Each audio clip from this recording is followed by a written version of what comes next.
Well, during the last set of lectures, I have introduced to you the subject of fluid dynamics, and I have also told you about the application of fluid dynamic theories to metals processing.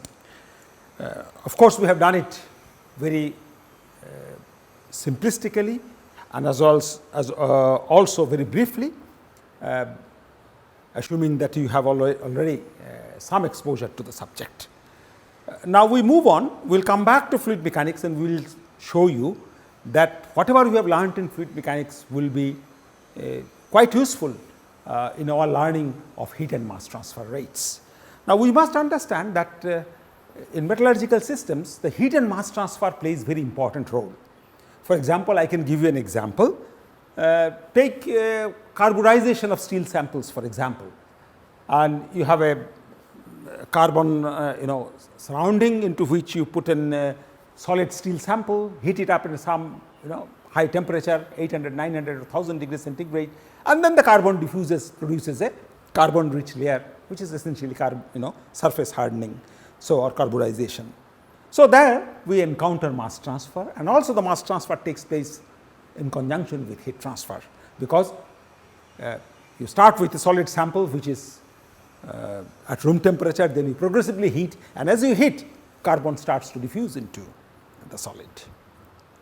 Similarly, if you go to some liquid metals processing operation, for example, refining of steel, slag metal reactions. So the reactions are heterogeneous in nature, as you all know. It takes place at the slag metal interface, and there what happens, we have transport of species from the bulk of steel to the interface, transport of species from bulk of slag to the interface, and there they combine with each other and then the reaction takes place. So the chemical reactions are preceded by mass transfer. So heat and mass transfer are very, very important, and we will see in the context of convective heat and mass transfer that the knowledge that we have gained in fluid mechanics will come out to be very, very handy. So with this basic introduction and relationship of the fluid dynamics to heat and mass transfer studies, we will now move on to the course and discuss the fundamentals of heat transfer for about next 10 lectures or so. Of course, we have 6 problem solving sessions, 3 I think on conduction heat transfer, 3 on convective heat transfer, 2 on convective heat transfer, and 1 on radiative heat transfer. So 6 problem sessions plus 10 lecture sessions will constitute our discussion on heat transfer. And heat transfer, as you have all have studied, because there is a graduate level course, and you know that it takes place through conduction, convection and radiation. So these are the 3 mechanisms of heat transfer. Heat gets transported from one point to another point, and the driving force for this transfer is basically the differential temperature. Okay? Heat goes or heat moves is transported from a region of higher temperature to a region of lower temperature. Basically, when you talk of conduction, we talk of heat transfer within solids. Okay? When you talk of convection, we talk of heat transfer within a fluid, but it does not mean that in fluids there is no conduction operating. Okay? In fluids, both conduction and convection will operate, and at certain cases, when the fluid motion is strong, we will see that we will deal mostly with convective heat transfer. Similarly, when you talk of high temperature and transfer of heat from the surface of a hot solid to a surrounding, we encounter radiative heat transfer, and we know that it is through radiation we get heat from the sun to the surface of this earth. These are 3 mechanisms which we will see that they find widespread application in metallurgical engineering. Now, as far as conduction heat transfer is concerned, which we are going to now devote for next 3 lectures or so, conduction, as I have said, it is the only mechanism of heat transfer within solid. Okay? So the classic example is, if you put a solid rod into a fire, then you feel the heat at the far end. After some time, that means from the hot end, heat has really gone through the solid and have reached your hand. On the other hand, if in the winter time, for example, you have convection heaters in your room, and there what happens, when we were young, of your age, in those days we used to have only radiative heaters, glowing bars and which were radiating heat. But today, very few people uses radiative heating elements. They use the convective blowers in their house during the winter time, and it is because the convection expedites the throwing of heat into the surrounding. The room becomes very hot or quite hot, or it becomes cozy quite soon. Now, coming back to conduction, that it is the only mechanism in solid, and it is a very slow mechanism of heat flow. It's the most important material property that is responsible for conduction within solid is K, denoted by K, the small k, which is thermal conductivity.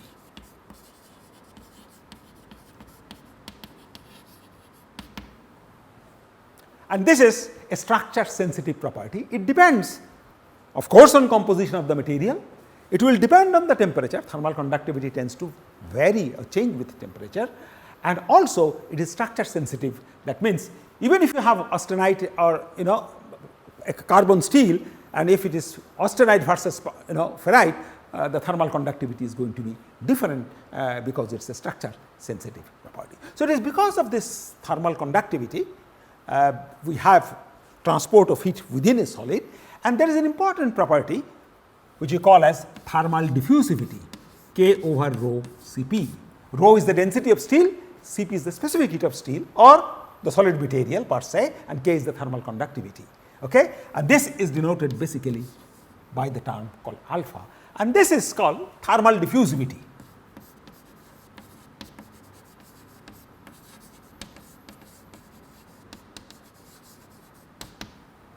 We have earlier, if you remember, introduced in fluid flow a parameter mu, which we call as a dynamic viscosity, and we have also introduced a parameter which we call as kinematic viscosity, mu divided by the density of the fluid. Now, the kinematic viscosity and thermal diffusivity, they have the same dimensions, meter square per second or L square T.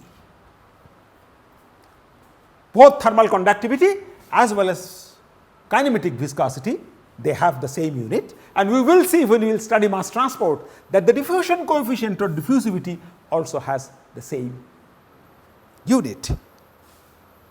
Therefore, alpha mu by rho, or which is nu, the kinematic viscosity, is synonymous to alpha and d. When we call alpha as a thermal diffusivity, we call d as a measure of mass diffusivity, we call nu as a measure of momentum, as a measure of momentum diffusivity, and all of them, as I have indicated, have the same dimensions, meter square per second. Now, thermal conductivity, we will see what is the unit of thermal conductivity. Now, the heat conduction, the phenomenological description of heat conduction comes from a law which we call as the Fourier's law. Heat conduction, as I will show you later on, is also called thermal diffusion or heat diffusion. It is a synonymous. So, diffusion is basically a slow process. Whether you talk of momentum diffusion, whether you talk of mass diffusion, whether you talk of heat diffusion, these are basically slow process. These are associated with the molecular or atomistic properties of. So, we call it Fourier's law of heat conduction. This is the phenomenological description.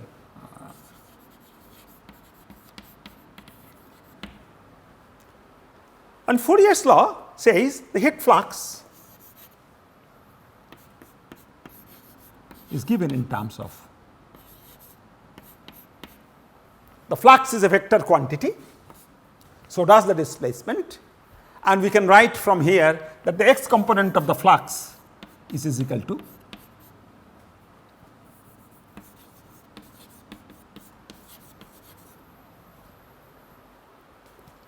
since I have used the same notation of K here, it essentially tells us that K is identical in all three directions, and we call such a material as an isotropic material, or thermal conductivity exhibits isotropic behavior. That means the thermal conductivity along three coordinate axes are absolutely identical. Flux, as you all know, is a vector quantity because it is heat per unit area per unit time.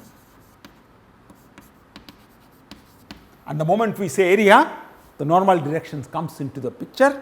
So, as a result of which what happens, the flux is a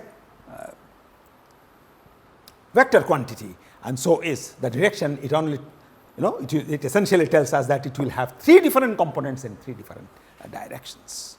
The negative sign comes here, just like the Newton's law of viscosity. If you now see, remember the Newton's law of viscosity that you have written, shear stress is equal to viscosity, dynamic viscosity multiplied by the velocity gradient. So, there is 1-to-1 correspondence between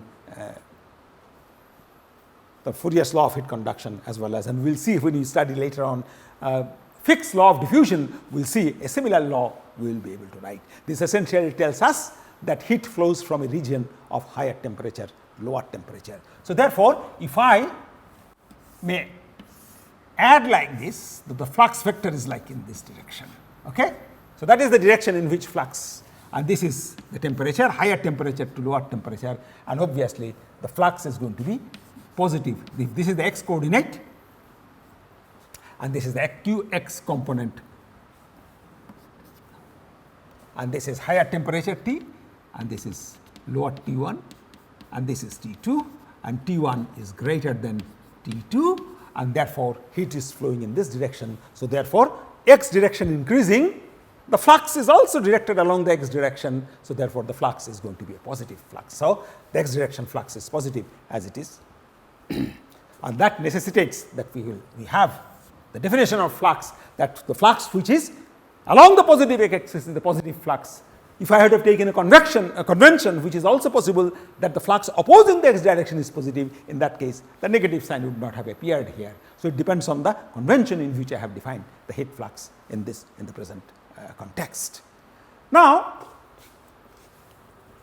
let us look at, so the unit of Q, if you see, as I have written here, heat which is energy, so which essentially means it is joules per meter square per second, or I can say it is watt per meter square. So, therefore, if you substitute here, I am doing it more or less like a grade 12 standard discussion here. So, if you do this, then you can find out that the dimension of thermal conductivity, and the dimension is always represented in terms of equal to with a square bracket here, will come out to be watt per meter per degree, capital K, which essentially means it is Kelvin. Please note, when you write degree Fahrenheit, degree centigrade, we will never write degree Kelvin. It is written with a capital letter K, which essentially. So, that is the dimension of thermal conductivity that you must remember. Now, with this expression, we can now go back, we can advance and we can make a shell balance. If you remember, the shell balance concept I have already introduced to you, that we take an elementary control volume and into that control volume we do a heat balance, mass balance, heat balance, material balance, all those quantities which are basically conserved, which essentially means mass, momentum, energy, etc. So, that I have introduced to you in the context of the film flow problem which I have discussed when I was trying to formulate the momentum conservation equation for a film flowing between the strand and the solidifying and the stationary mold. Okay? And similar approach, so I took a small control volume, and then in that control volume, that was of course a one-dimensional control volume, I have done a momentum balance. Now, I am going to start with not a one-dimensional volume element, but a three-dimensional volume element in Cartesian coordinate and show you that what should be an appropriate expression of energy conservation into. So, if you consider a solid and say that in this solid we have a control volume. So, we have Z, we have X, we have Y, and this is the control volume basically. And this is a part of a solid, infinitesimally small control volume, delta X, delta Y, delta Z. So, this is delta Z basically, this is delta X, and this is delta y. So, the volume of the control volume essentially is delta x, delta y, delta z, and the product of the 3 parameter is tending towards 0, it is a very small one. Okay? And if you do an energy balance here, so you must understand the statement of energy balance would be that energy coming in and energy going out, energy will be coming in through 3 surfaces, energy will be leaving through 3 surfaces, and whatever is the net efflux of energy, that means the differential between coming in and coming out, going out, so that we call as an efflux of thermal energy, that should be together with the net rate of heat generation here will be equal to the net rate of accumulation. So, you must understand the balance is going to be written in terms of whatever energy is coming in and whatever is going out, plus whatever is generated within. Heat generation can take place, for example, because of a phase change reaction, or heat generation may be taking place because you have a small little volume element here which is connected to an electric supply and there is Joule heating going on. So, there could be a heat source within that solid control volume itself. So, whatever heat is the balance between the heat coming in and going out plus the heat generation will determine whether the volume element's temperature is going up or going down. For example, if you can imagine sum total of energy going out through the all surfaces, if it is more than the sum total of energy coming in, okay, and there is no generation, we must understand that the temperature of the volume element will go down as a function of time. The converse is true. That means, if more energy is coming into the control volume, then it is leaving through from the control volume in 3 different directions. In the absence of no heat generation, the temperature is going to gradually go up. So, therefore, I can say that there are 3 different directions. In x direction, heat is entering into the system at x. So, this is the origin here. So, at x is equal to 0, heat enters into the control volume. So, you can imagine if I take this as my control volume and this is the x direction. So, I am saying that along the x direction the heat is coming in, this is the x is equal to 0 phase, and at x is equal to 0 the energy is coming in. At x is equal to 0 plus delta x, which is this phase, the energy is going out. Similar thing is happening in this direction, in this direction, in this direction, in this direction.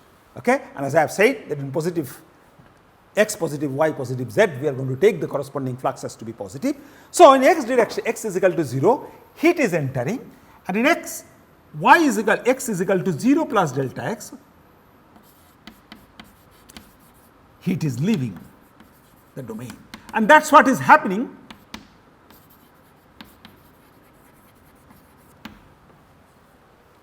in every direction. So, if the flux is Qx, therefore, Qx into area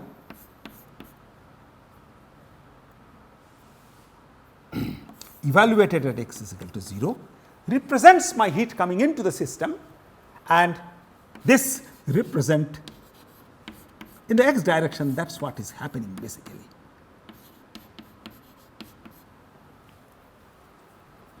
Now, if you remember that at x is equal to 0, the normal is this way and the heat vector is in this way, energy. Okay? So, the normal here is an outwardly directed normal, so which is opposite to the inlet direction or the inflow direction. Similarly, here the normal is going to be this also I have discussed. So, therefore, I would write if I am consistent with the sign convention. So, I will write that this is equal to here what happens, it is equal to the normal, and the normal is outward. So, it is going out here, all the normals on the planes are outward. So, it is in the direction of the energy which is being going out of the system, and here, and we must note that energy is not a vector quantity. Okay? So, the inflow direction, the total sum total of energy, the normal to this surface is outwardly directed, and here also it is outwardly directed, but with respect to the x direction they are oriented in different directions. One is oriented along the positive x direction, the other is oriented towards the negative x direction. So, if I keep this sign convention here, then we can say that similar expressions can also be written in terms of Qy into A at x is equal to 0 and Qx y into A at, sorry, y is equal to 0 and y is equal to 0 plus delta y. Note that this area A is going to be is equal to delta x into delta y into delta z. That is what it is.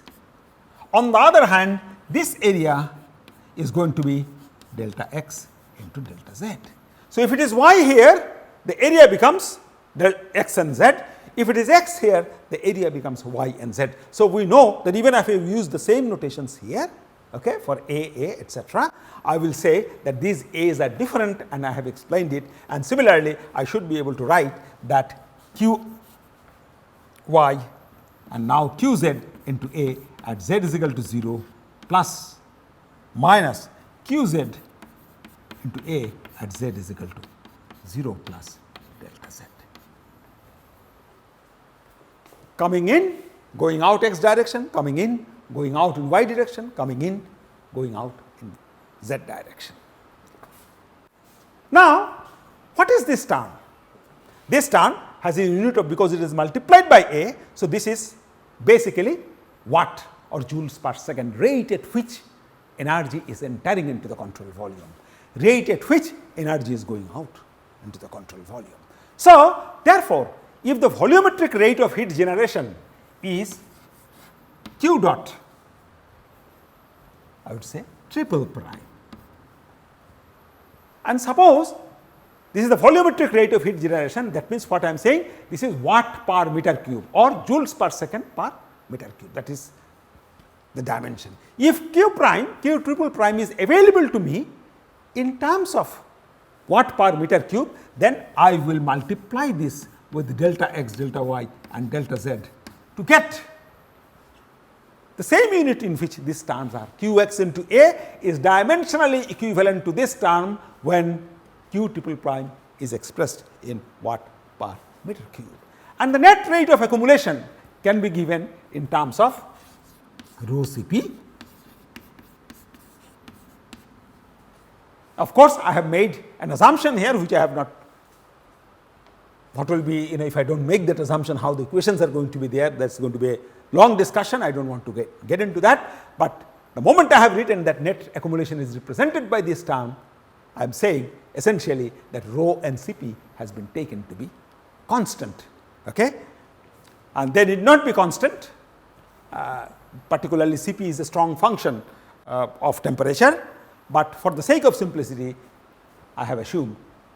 So, therefore, the net rate of accumulation is equal to, as I have indicated, is the net effect of these three conduction terms and the heat generation term. And if I do this, and of course I have an expression for Qx, that is the Fourier's law. So, if I now use the notation of A, substitute appropriate expressions for A in all these expressions, use the flux expression in terms of the Fourier's law, okay? I do not have to do each and every step. In that case, I can show you that the equation will come out to be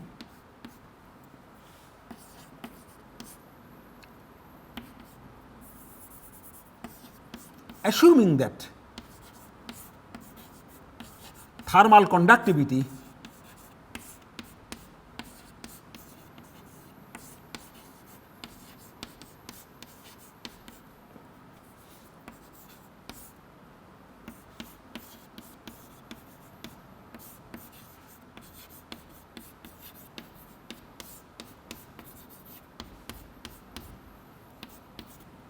that is what is equal to. So, the equation will look like. So, these are the resultant of these terms, resultant of the net efflux of conduction heat flux from the system.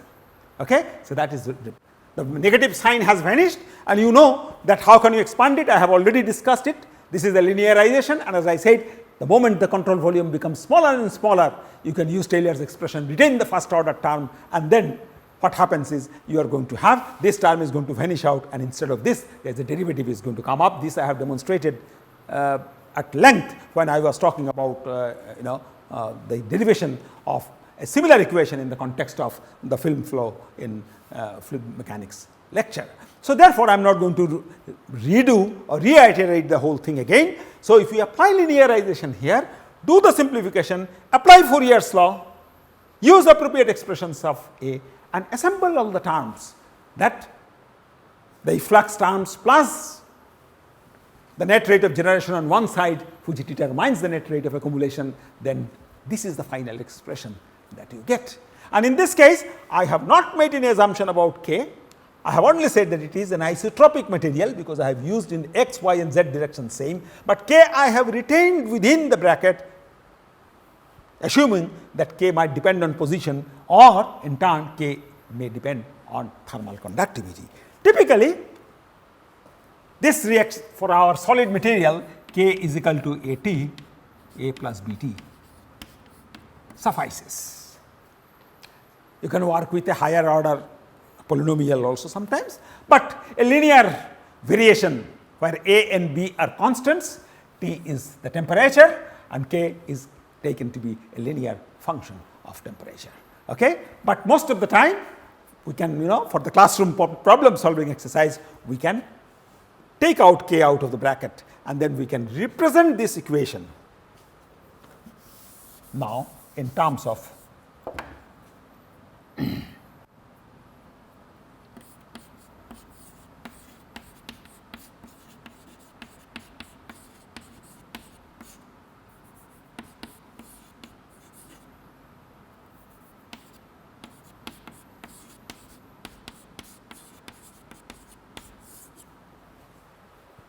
so K has been taken out, and we all know that we can also represent this term as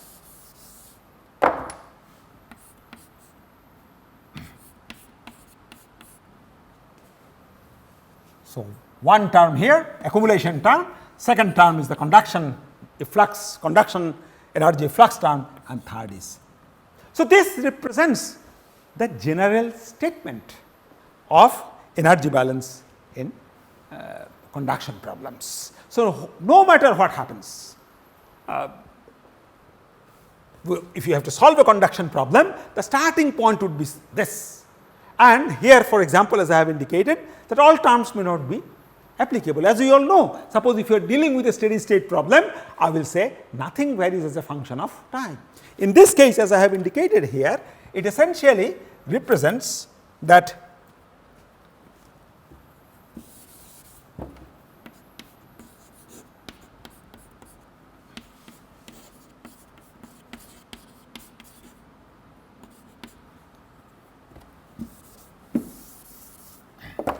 T, the temperature, is a function of x, y, z, and T. That is what it implies. But as I said, if it is a steady state problem, then the left hand side will vanish from this, because nothing, temperature is not going to be a function of time, and as a result of which it will become applicable, the equation will become applicable to conduction, steady state conduction phenomena. Similarly, we have three different heat transfer or conduction heat flow along three different directions embodied in this particular term. We can have a scenario in which we have a one-dimensional case, and the two of the derivatives will drop out, and then we can have a steady state one-dimensional case. Similarly, we can have a system where there is no generation of heat per se in the process. In that case, the volumetric rate of heat generation is going to be equal to 0. So, these terms, as you can see here, these are all, if Q prime, if you remember, what is the unit of this? I said this is energy, rate of energy per unit volume, so it is watt per meter cube. That essentially implies that all these terms are joules per second per meter cube. This is also joules per second per meter cube, this is also joules per second per meter cube, this is also joules per second per meter cube. Okay? This has no time sensation in it, time dependence on it, temperature, specific and density. This brings in the time dependence in this particular term. So, all these terms, these equations have to be homogeneous. So, all terms in these expressions are in watt per meter cube. So, starting point for solving a conduction problem through this particular equation, and as you see here, that this is the one equation, one unknown kind of a format, in which T is the dependent variable, and x, y, z, t are the independent variables. Of course, we will require that this term, for example, has to be provided. If you do not provide this volumetric heat generation term, in that case what happens is this becomes one equation but two unknowns. So, this has to be known. This may be a function of temperature, but nonetheless that functional expression must be given to us. The moment I say that Q is not 5 or 10, but it is a function of temperature, so that means we say Q is not known explicitly. Only when we will know the temperature, we will be able to know that what Q dot triple prime is going to be. So, the dependence of Q on temperature brings in non-linearity into this. So, the equation, the way I have written, if we assume that Q is equal to constant, in that case I will say that it is a linear differential equation. Of course, the order of the differential equation is 2 along the space coordinates, but nonetheless it becomes a linear. But the moment I say that K depends on temperature or Q depends on temperature, we bring in non-linearity into the system. So, the equation can be solved when it becomes the point I am raising this issue is when it becomes a temperature dependent parameters are there. That means the equation is no more linear, it is a non-linear equation. In that case, you will not be able to solve this equation because you will require an iterative solution procedure, and you have to seek recourse to a computational procedure. You have to write a computer program and then you should be able to solve. If this equation is under steady state, linear in one dimension or two dimension, even in steady or unsteady, analytical solution of the equation is possible. Of course, the simplest one is steady state, one dimensional heat flow with no heat generation. That by far constitutes the simplest prescription or fallout of this particular relation, which can be solved within 1 minute, for example. But before we solve, as I have indicated when solving the fluid flow equations and writing the expressions, I said when we write a differential equation, obviously it essentially indicates the moment we are going to solve this, we will get some constants of integration, and for that we will require some boundary conditions. In this particular case, we will require an initial condition because we have temperature as a function of time also, and we will require boundary conditions along the three directions. Now, I have told you that how to derive the number of the initial and the boundary conditions. For example, if you look at these equations, if you apply whatever I have said, that construct a table, identify the order of derivatives, and then you fill in the blanks, and then you sum up and you get the number of initial and initial and boundary conditions. So, in this case you will see, because the higher order derivatives along x, y and z are 2 each, so therefore 2 multiplied by 3, 6 number of boundary conditions will be necessary, 1 number of initial condition will be necessary. So, 6 plus 1, that will make the 7 conditions that will be necessary to define this particular equation completely, or the to complete the mathematical description. Now, before we write down these equations or write down these expressions, let us see that what are the possibilities. In the context of fluid flow, as I have told you, or I have demonstrated also, that we can have either a given velocity boundary condition. If you remember, we have taken a scenario in which the strand was moving with a casting velocity. So, I say at one end of the film is having a given prescribed velocity. On the other hand, at the surface where the film is in contact with the stationary mold, I said that the velocity is also known there, and that velocity is equal to 0. So, we have solved that film flow problem with prescribed velocity boundary condition. The other one which I have not shown you and which we will discuss in the tutorial problems, and there what happens is you can also specify shear stresses. Of course, I did mention that when you are talking of a multi-phase system like a flow, and when it is disconnected from the surrounding atmosphere, we basically assume a flat free surface, and then we say that no shear force is really transferring from the bulk liquid to the ambient air phase itself. So, in nutshell, the fluid flow boundary conditions we have prescribed in terms of a shear stress, which is a momentum flux, as well as a given velocity. Exactly the same way here, we will prescribe the boundary conditions in terms of 1, a known temperature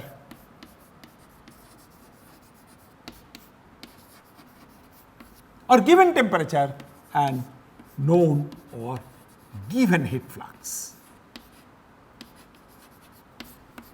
These are the two possibilities for us.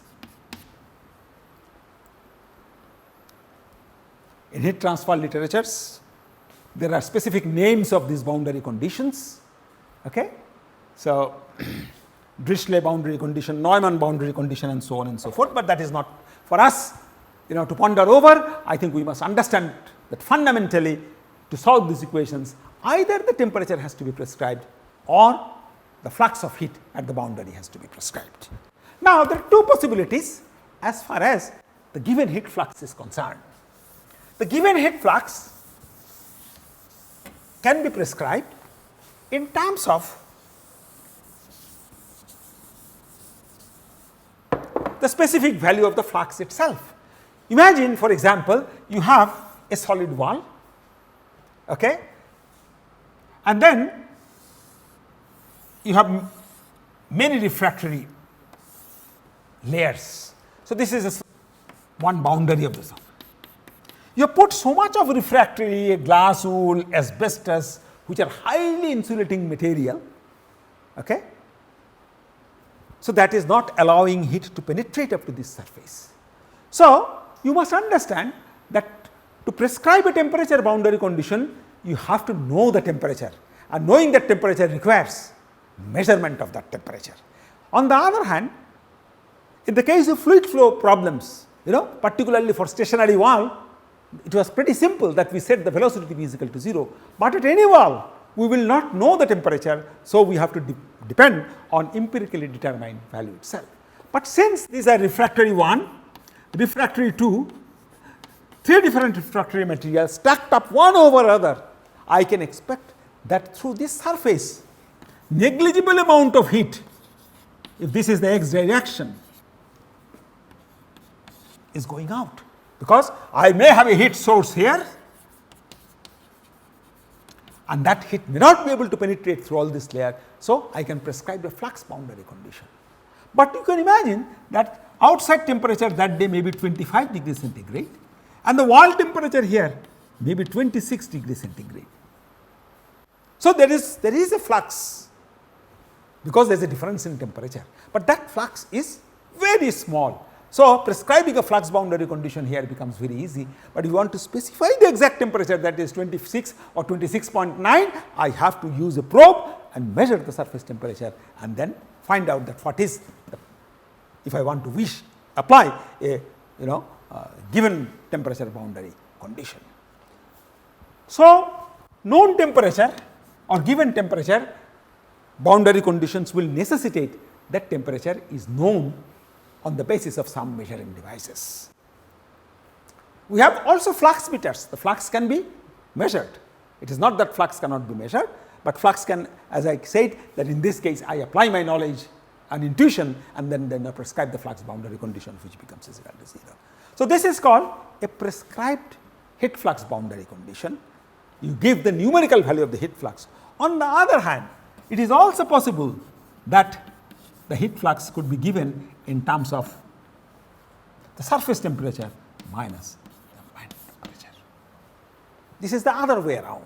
That means Q sub x, and if this is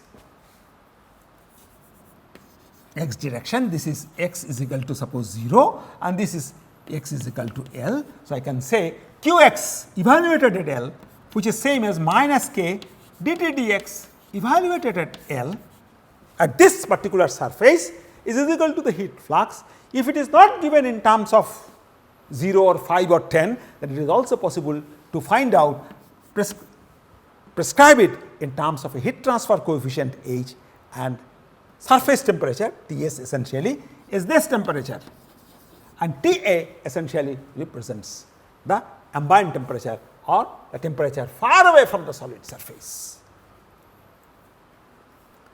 In this case, this I will say this T is a part of the domain. So, I will not put Ts because this T is what is this T here.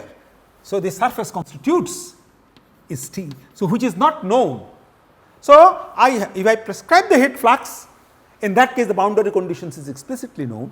On the other hand, if I prescribe the heat flux in terms of a heat transfer coefficient and ambient temperature, you see that H will be given, TA will be given. So, essentially T will not be given because T has to come from this particular differential equation. So, the one equation, one unknown format still remains valid. So, there are two ways in which the flux can be prescribed. I repeat, either give straight away the values of the flux 5 kilowatt per meter square, or you say that look, the flux is given in terms of a heat transfer coefficient, and this heat transfer coefficient 1 over H is known as the resistance of the surface. If heat transfer coefficient is 0, in that case the resistance is infinite. Okay? Or other way, if heat transfer coefficient is infinity, then the resistance is 0. That means there is no resistance between here and here. Because there is a drop in temperature, that essentially implies that there is a resistance. Now, to explain this, let us go that you must be knowing, I should will discuss this later on, but that this is TA is equal to 25 degrees centigrade, and as I said, TA is the far field temperature far away from this surface. What does this indicate? That if this represents the surface, then the temperature is assumed to drop like this, and this essentially represents, this is an idealization. So, this is 26 and this is actually 25 and this is 25. That means that from here to here there is no drop, there is no resistance involved, the temperature is constant, but it is here that we have 1 degree centigrade drop, and this part basically constitutes what is known as thermal boundary layer, which we are going to discuss when we talk of convective heat transfer much more elaborately. So, this is my solid surface, this is distance, and that is how the formulation of this flux expression is based on this particular philosophy, that from the edge of the boundary layer to the bulk there is no drop in temperature. So, the driving force between this becomes this temperature, but that this temperature and this temperature is identical. So, therefore, I can say that this represents the difference between this temperature and this temperature, essentially represents the driving force for heat flow from the hot surface to the surrounding. Having said so, therefore, I will, as I have indicated, that we will either prescribe temperature, given temperature, to the governing differential equation, or we will prescribe the heat flux, be it with respect to the direct value of the heat transfer heat flux, or with respect to a heat transfer coefficient and the ambient temperature. Now, if you look at the control volume, okay, so this is, as I have indicated, that we will level the axis, that is very important for us, and this is the origin, and as I have also indicated that the initial condition at t is equal to 0 for all values of within the domain, whatever constitutes the domain. The domain is what? The domain constitutes this, in which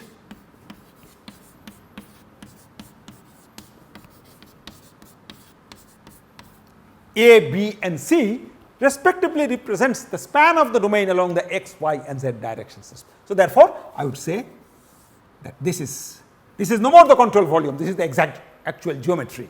Okay? A cube I have taken for example. So, A represents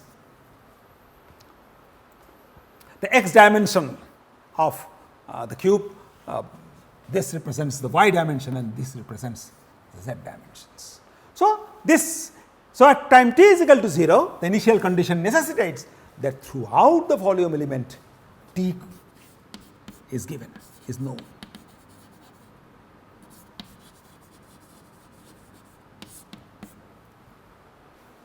This necessitates that either it is known as it is. For example, I have a piece of iron here, I want to put it in a furnace. So, time t is equal to 0, what is the temperature? I know that room temperature today was 25 degrees centigrade. So, therefore, the solid steel which was lying in my room for a long time, that must have also acquired a uniform homogeneous temperature and must have been a temperature of 25 degrees centigrade. But this may not be the case always. For example, I have a hot billet coming out from the continuous casting machine, and then I want to charge it into a reheat furnace on the go. So, whatever is the end temperature of the continuous casting becomes the beginning temperature of the reheat furnace operation itself. So, therefore, in those cases I say that the temperature has to be known, and how it can be known? It could be known from a previous knowledge. Somebody may have carried out some simulation of the continuous casting process, or maybe somebody has made n number of measurements with very sophisticated gadgets and found out the distribution of the temperature in the domain. No matter what happens at time t is equal to 0, when you want to investigate the process, I must have the distribution of the temperature within the domain of interest. How you acquire it is a different story, but that must be given, without which we will not be able to solve. Now, we have to write down the boundary condition. So, we can say that there are 6 surfaces, and one such surface I will write down is that x is equal to 0. Okay? The surface equation is y greater than equal to b and z greater than equal to c. So, that basically represents this particular surface that is I have.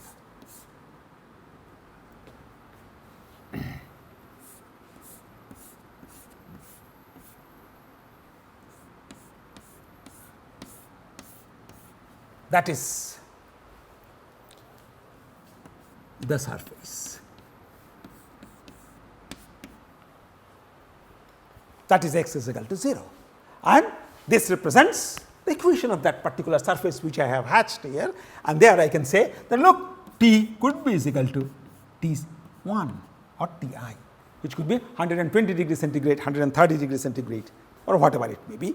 Or you can say that there are possibilities. Qx is equal to 5 kilowatt per meter square, or you can say Qx is equal to surface temperature T minus Ta. But you have to say that what is that H is equal to and what is that Ta is equal to. You cannot leave anything unanswered at this particular stage. Okay? So, you should be now able to write at x is equal to A, what is the boundary condition, what should be the corresponding surface. I urge that you go back today to your hostel room and then you write down, fill this blank, and then y is equal to 0, y is equal to b, z is equal to 0, and z is equal to c. So, you can and then the statement of the problem is complete. We have established the governing energy conservation equation, thermal energy conservation equation.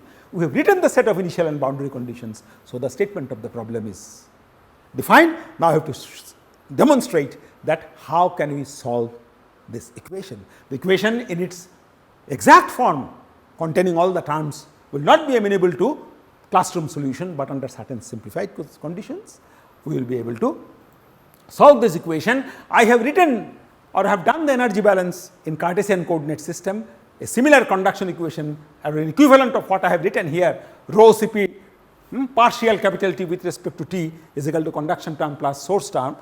There an equivalent equation can be written for spherical coordinate system or a cylindrical polar coordinate system, and I will show this in the next lecture. We will continue.